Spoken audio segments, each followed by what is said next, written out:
Alright, so good morning, guys. It's almost 3 a.m. Finally finished the first version of the demo for the activity recommendation engine. So before we start, I want to show you what is the process running in the background. So type in JPS, stands for Java Virtual Machine Process. So here we have HMaster, which is a database that is supported by HBase, and I have a worker and a master. Those are supported by the local machine Spark cluster. And I have Elasticsearch database running. I have a console, and the console is actually functioning as an event server, um, and it's powered by the Spark. So here I wrote a Python script that will do the following, mostly this following scripts. So what it does is it will check the status to make sure the connection to the database is good.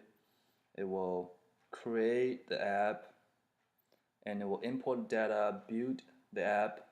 When I say app, I mean the app for I mean the recommendation engine app.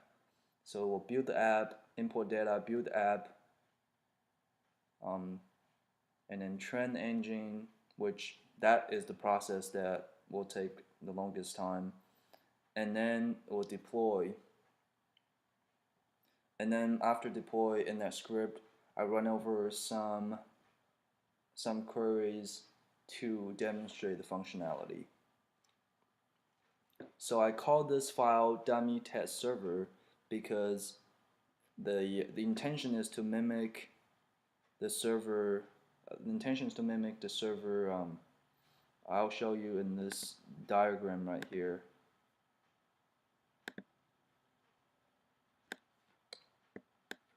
Okay, right here. So its intention is to mimic this web or mobile app server that interacts with the event server and the prediction server. So basically what it does is it will send data to the event server.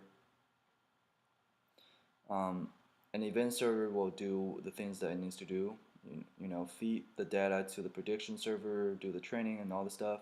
And so what this dummy server or this web server does is also sends query to the prediction server and get the result. So that's why I call this the server. So let's run this.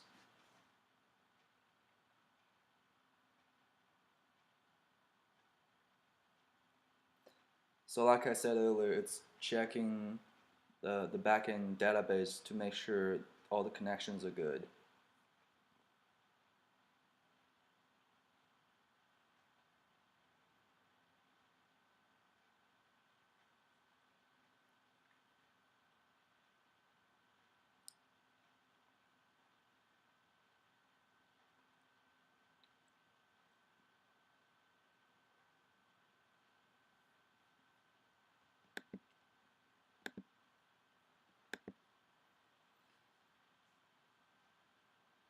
So now your system is ready to go. That means the status check has passed.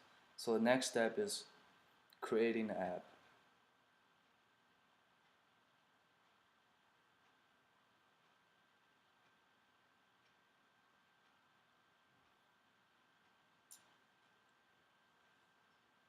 So here we're moving the customized engine to replace the default engine. And what I did in the customized engine is I did a few things. So the first thing I did is I add a user bias, and what the user bias does is the engine will send out a recommendation that is biasing towards the user history. So that's what it's called, user bias. And I also did the other thing, which is for the CoStar item has no user history. What I did was instead of backfill with popular items, I backfill with random items. so that the co-star items has a chance to be presented to the user. And let me explain what is backfill. So what backfill means is when recommendation engine cannot recommend enough items because it doesn't have enough information, it will try to grab items in certain algorithm based on how I set up. So in this case, what I set up is using using randomization, grab item randomly. So that's how I deal with the co-star items.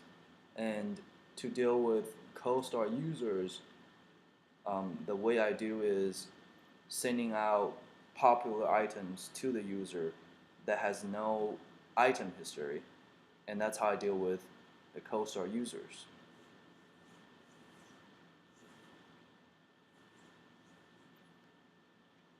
Okay, so now it just starts the training.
So now it just finished the training and the engine is ready to be deployed.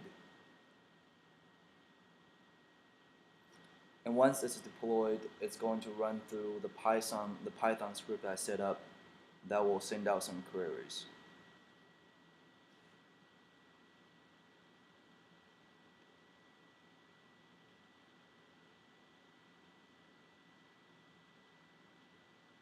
Okay, nice. Now here we have it. So we have 6 different queries. We have query for user 1, user 2, user 3, user 4, user 5, and a query for user with no history. And as you can notice, the score for this recommendation is all 0 because what score means is the relevance of the item to the user. So because it's popular item, so there's no really relevance there. So that's why the score is 0. So for user 1, I actually did something in the background that you guys might not notice. What I did was I add 2 biases. I add a bias for the event topic. So as I set up in the code, user 1 is interested in the performing topic of the event with the performing topic. So what I did is I boost the ranking of all the items that is in the performing topic when I send out query for user 1. And I also did the other thing that is assuming it's an assumption. So assuming user 1 has viewed quite a lot items, quite a lot activities in the type that is a class. And because the user 1 is constantly viewing activities that is in the type of class, in the class type, that is a indicator of interest. And so what I did was I also boost the ranking for activities that is in the class type. So those are the 2 things I do. So right now I just hard code it, but in the future when we have more data, what we will do is I'll create a database to store all the biases and all the bias parameters for different users so I can adjust them in real time. So the similar algorithm for adjusting the bias parameter based on the view can also be applied to the other factors such as the event mood, such as whether or not it's group or not, whether or not it's weekend or not weekend. We can adjust based on that. So, oh, I forgot to mention earlier in the engine configuration, I said I use two indicators. One is the primary indicator, which is book action or the purchase action, and the other indicator, which is the secondary indicator, is the bookmark action. The reason I use the bookmark as the secondary indicator because it's the second strongest indication of interest. And of course, I can use more secondary indicators such as view, discard, but I feel like those are probably not strong enough to be in there. So I just move them to the factors that can adjust the bias parameter in real time or in flight. But definitely in the next stage when I do testing and evaluation, I can try to move those factors to the engine configuration stage rather than the data serving stage to see if there's any difference. But for this demo, I'm going to do it,